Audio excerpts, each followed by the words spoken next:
and welcome to Friday's Daily Financial Report. The dollar-yen pair has added 0.4% in the last two sessions. The ROC transitioned sharply into the negative zone. Bitcoin has gained 5.9% in the last session. The ATR has moved into low volatility territory.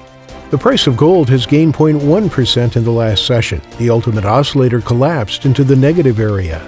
The price of crude oil has fallen 1.2% in the last two sessions. The CCI is diminishing and is now giving a negative signal. Those were today's major economic events, and now moving on to world financial headlines.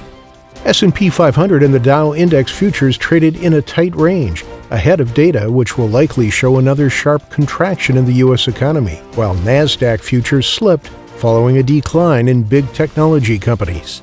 Bridgewater Associates founder Ray Dalio said Bitcoin is one hell of an invention, and he's considering cryptocurrencies as investments for new funds.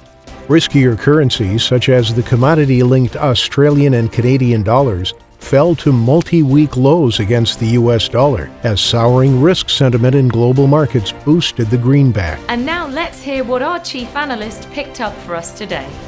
The UK's CFTC GBP NC net positions will be released at 20:30 GMT, the French gross domestic product at 6:30 GMT, the US core personal consumption expenditure at 13:30 GMT. Japan's housing starts will be released at 500 GMT, Germany's unemployment rate at 8:55 GMT, Japan's construction orders at 500 GMT. We hope that you've enjoyed Friday's Market Outlook. On behalf of all of us here, we wish you a productive trading day.